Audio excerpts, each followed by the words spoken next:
In the year 1893 in London, the writer Herbert Wells gathers guests for dinner to demonstrate a time machine he has invented. He explains the principles of its operation. The machine moves a person through time and has two important elements: a non-returnable key that keeps the machine at its destination and an evaporative equalizer that ensures that the machine and its passenger move in sync. In the middle of the evening, the police arrive at the house. They are looking for Jack the Ripper, and they find bloody gloves in the bag of one of the guests, Surgeon John Stevenson, a friend of Wells. Stevenson disappears. Wells runs to the lab and discovers that the time machine has disappeared. Realizing that Stevenson used it to escape, he decides to go after him. Since Stevenson did not take the non-return key, the machine returns to London, and Wells sets the date of November 5th, 1979 and follows it into the future. The car appears in a museum in San Francisco, where it is displayed as an exhibit. Wells gets out of the capsule and finds himself in an unfamiliar, noisy, and chaotic world. His vision of the future as a socialist utopia is not borne out. He sees cars, airplanes, news of global conflict and crime. He exchanges old British banknotes for dollars and walks into a fast food restaurant to eat. Realizing that Stevenson also needs to exchange currency, Wells goes around the banks looking for traces of him. At one of London's chartered banks, he meets a female employee, Amy Robbins. She says she recently referred a man with British banknotes to a hotel. Amy gives Wells her business card. He heads to the hotel where he runs into Stevenson.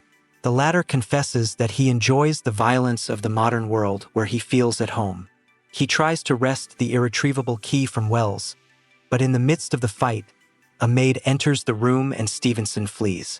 Wells chases after him. During the chase, Stevenson is hit by a car. Wells is sent to the hospital, where he is informed that he is dead. However, he is not shown the body. Wells meets Amy again, who shows sympathy for him, and an affair begins between them. At this time, Stevenson, alive and unharmed, comes to the bank to exchange more money. Realizing that Amy has something to do with Wells, he threatens her and forces her to deliver a message. He also finds out where she lives. Wells decides to prove to Amy that he really is a time traveler. He uses a car to travel with her 3 days into the future.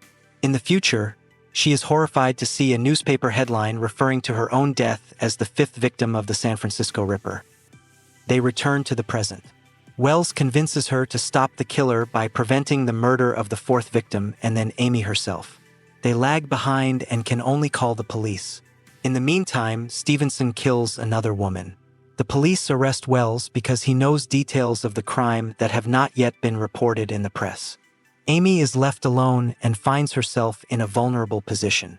Wells unsuccessfully tries to convince the police that she is in danger. Stevenson gets on Amy's trail and breaks into her apartment. The police arrive late and find a dismembered female body. Wells is released, believing in his innocence. Later it turns out that Amy's coworker was killed, and she herself is taken hostage by Stevenson.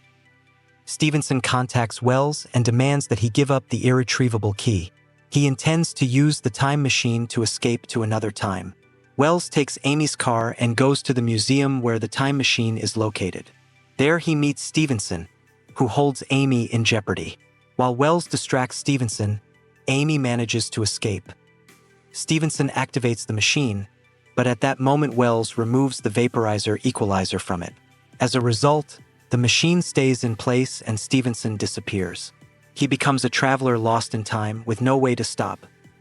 Wells then declares that he must return to his own time and destroy the machine so that humanity can no longer use it for criminal purposes. Amy asks to take her with him, explaining that she has no reason to stay in the 20th century. Herbert Wells married Amy Catherine Robbins. She died in 1927. Wells predicted socialism, world wars, space travel, and women's liberation. He died in 1946.